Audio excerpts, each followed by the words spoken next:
Thank you very much. I just have to lower this a little in case you didn't notice. The first thing people say to me is, "Oh, you're short," but mighty.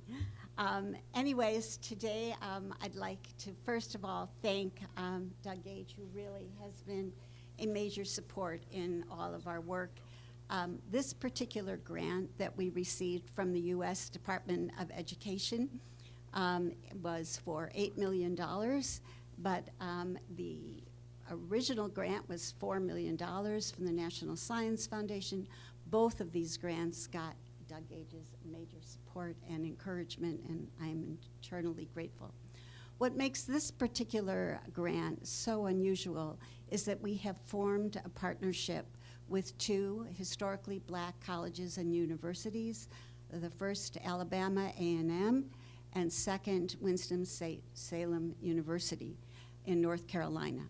Essentially, these two institutions are our partners. There are 4 of us who are co-principal investigators to this study, and then because the U.S. Department of Education insists that we have a private evaluator, we have Elizabeth Tipton, who is a full professor at Northwestern in statistics.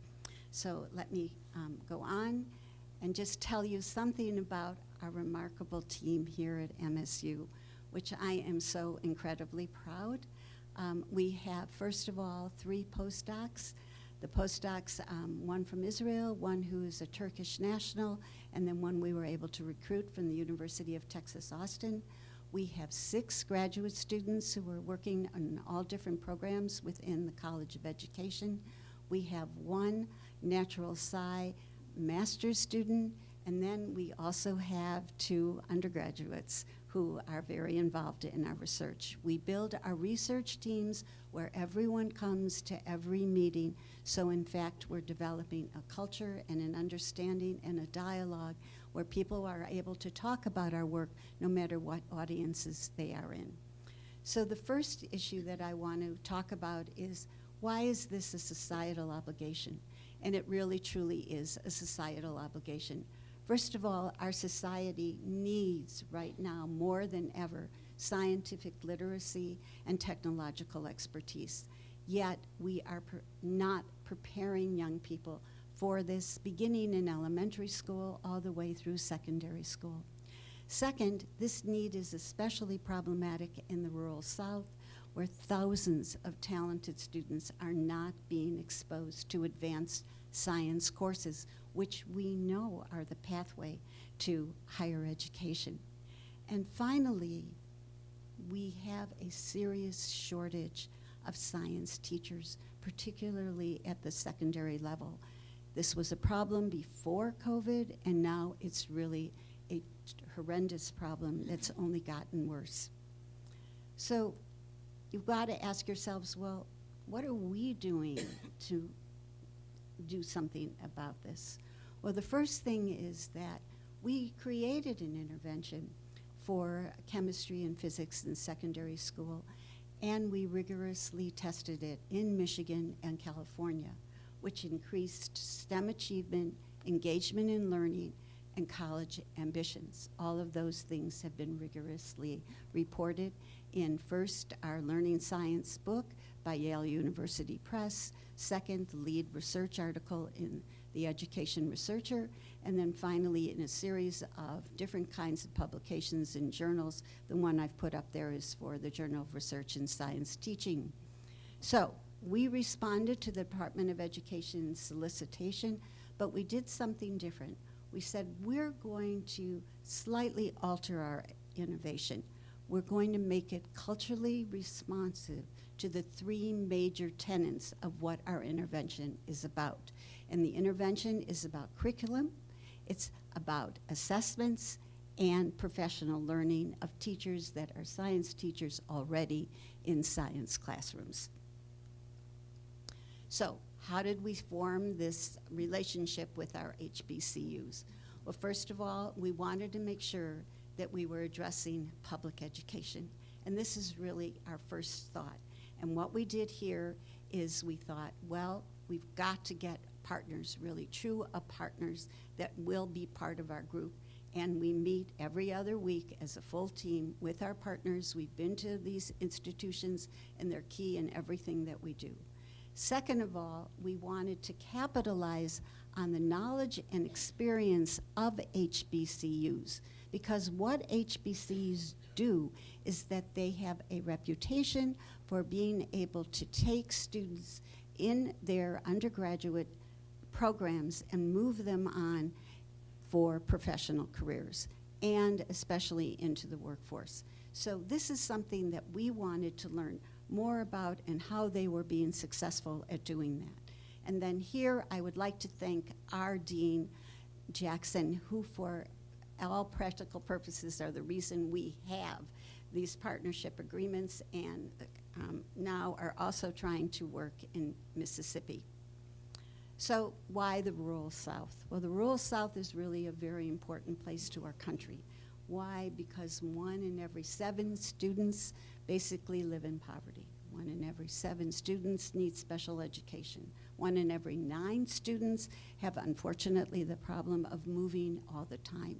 And then finally, the most tragic part of anything is there's very limited broadband in the rural areas. And this is having a tremendous impact on what young people are able to learn in their science courses.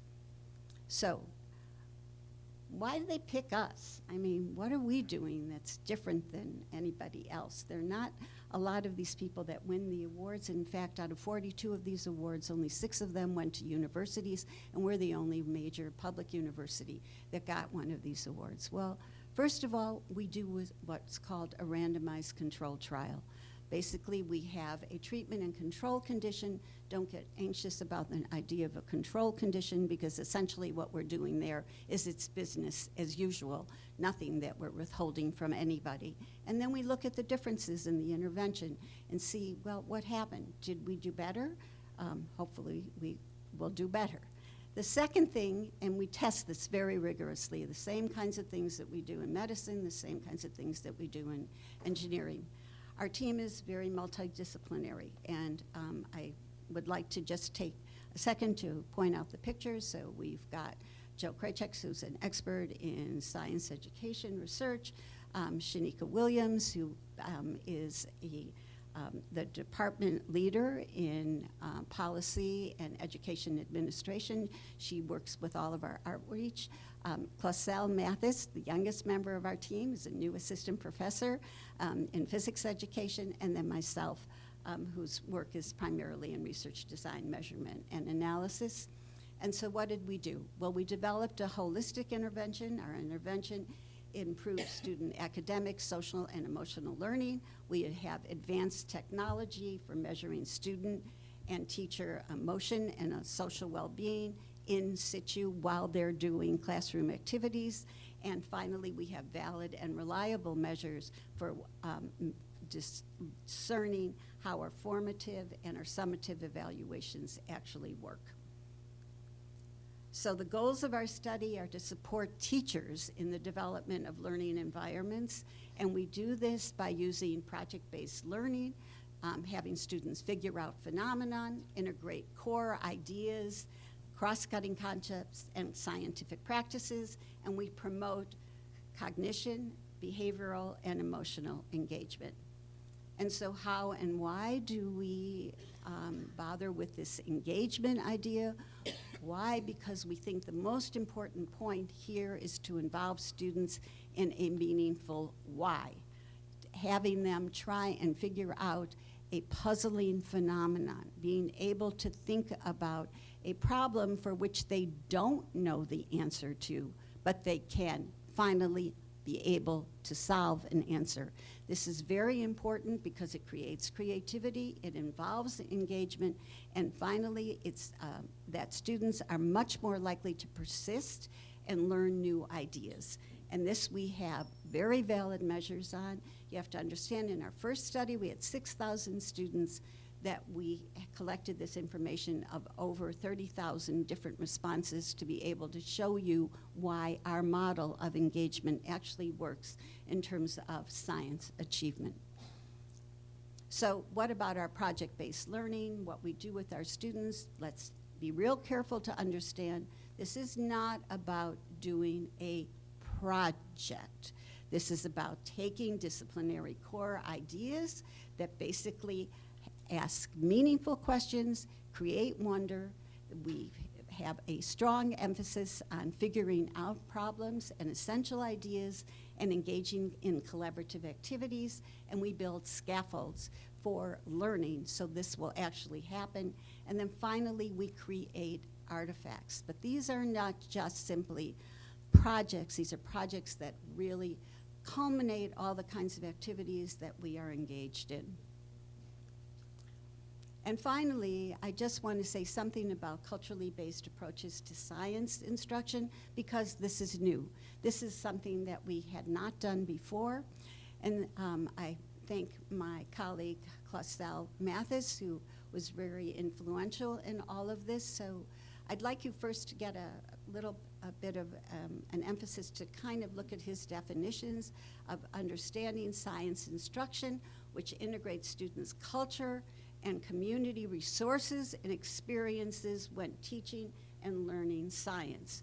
And our goal is to make science more relevant and meaningful to students by connecting their lived experiences, cultures, and communities. So if you look at the diagram, the middle part is kind of where the field has been for the last 2 decades, and the little kind of clouds are basically what Clausel and our team are building new, which are responding to students' cultural and community assets, which are there in the community, having teaching that is mindful of supporting students' cultures, and finally relating to students' lived experiences.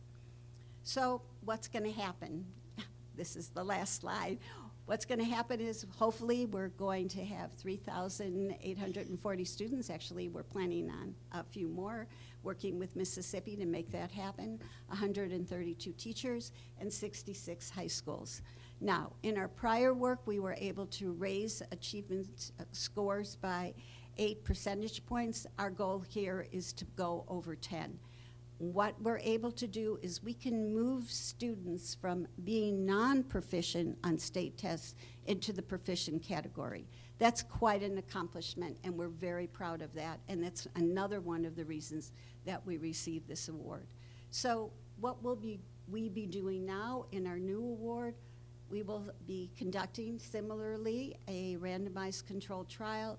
We will go through the phases of same kind of phases that we use when we do medical research, where we have a development period, we have a field test, and then we have an efficacy study before we move to scale. And then we will apply those same, as I said before, statistical tools that are used in all other kinds of basic research. And then finally, for those of you that are at all statistically inclined, we'll use a block design measured with pre and post measures, a control set, and it'll be measured with hierarchical linear modeling. And then you've seen this little QR code. We put this in, and we decided, well, this isn't the place to explain about randomized controlled trials. I'm sure this isn't going to be of interest to everybody. So basically, you can read the proposal. If you put your phone up there, you'll be able to read our proposal. You'll be able to get a primer on randomized controlled trials. So when other people in the university come up here and they start telling you about what they've done and how they're kind of coming up with these great answers, you'll know something about how they do it. And then finally, our last publication, which basically told us what we know and why people are willing to invest in us again today. And I want to say thank you very, very much for allowing me to come and talk to you. I've had a wonderful career here at Michigan State University. I've done wonderful things in my life here. This is what I would call the crown of what I've been able to do. And I'm very excited to be able to lead this effort from a wonderful, wonderful team of colleagues, partners, and students, and to thank the board for giving me this opportunity to talk to you today. Thank you.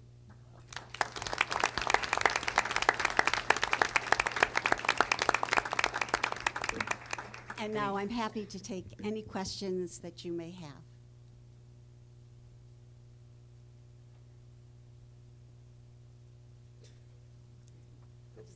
geek out on education, so I appreciate this whole project. I appreciate your partnerships that are very intentional.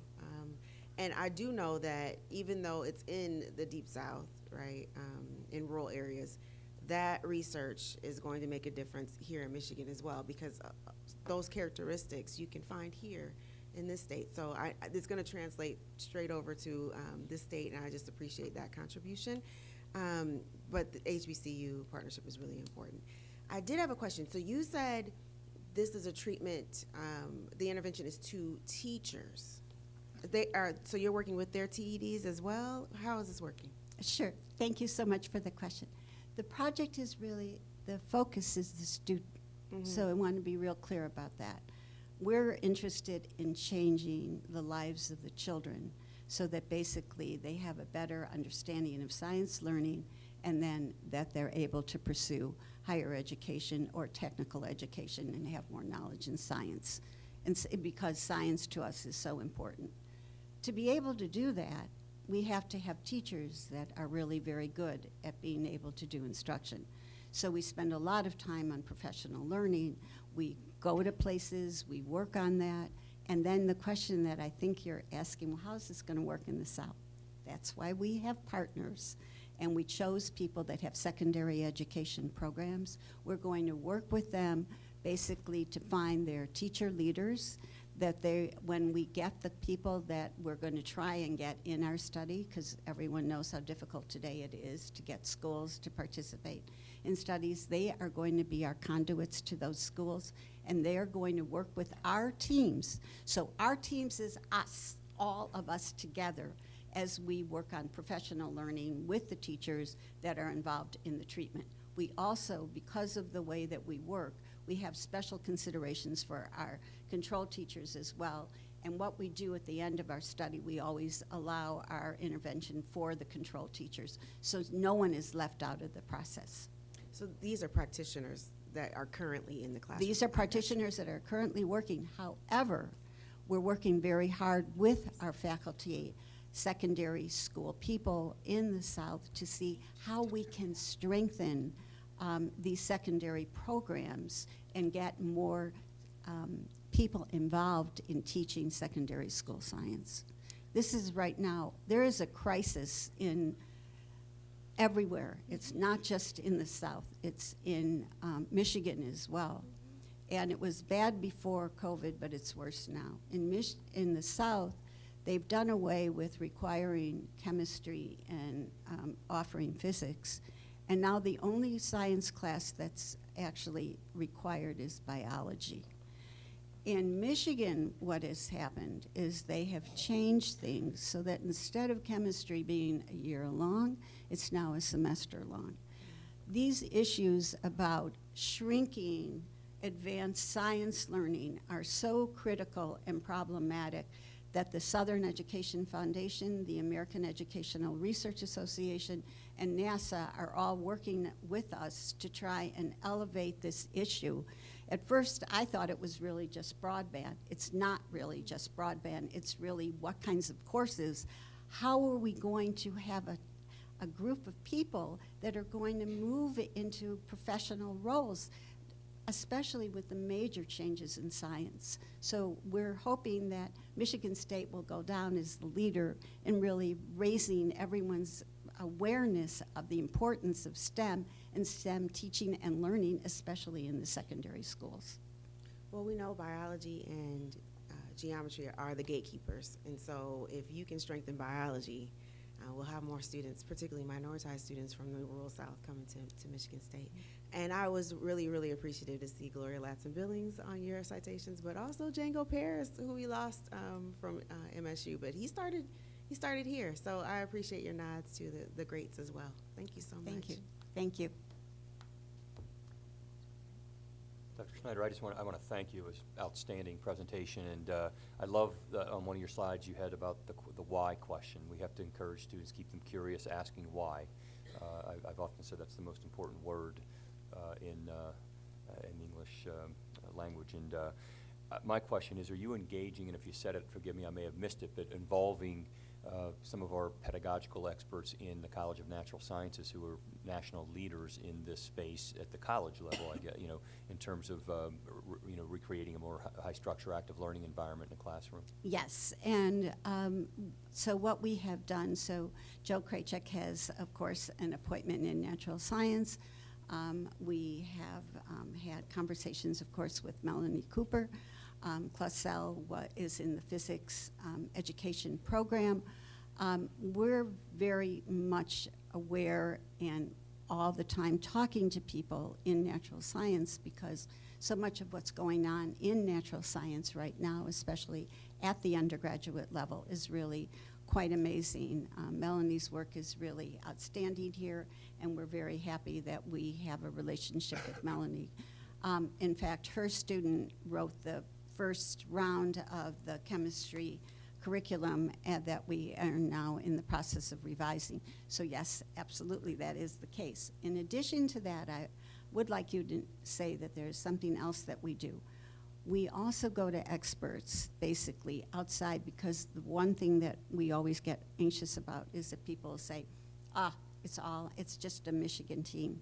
So if you manage to look at that learning science book, we took our units to Harvard's Smithsonian lab, and the foreword of that book was written by the physics professor there at the Harvard, I'm sorry, I'm forgetting that title of the lab that's run by the Smithsonian Institute at Harvard.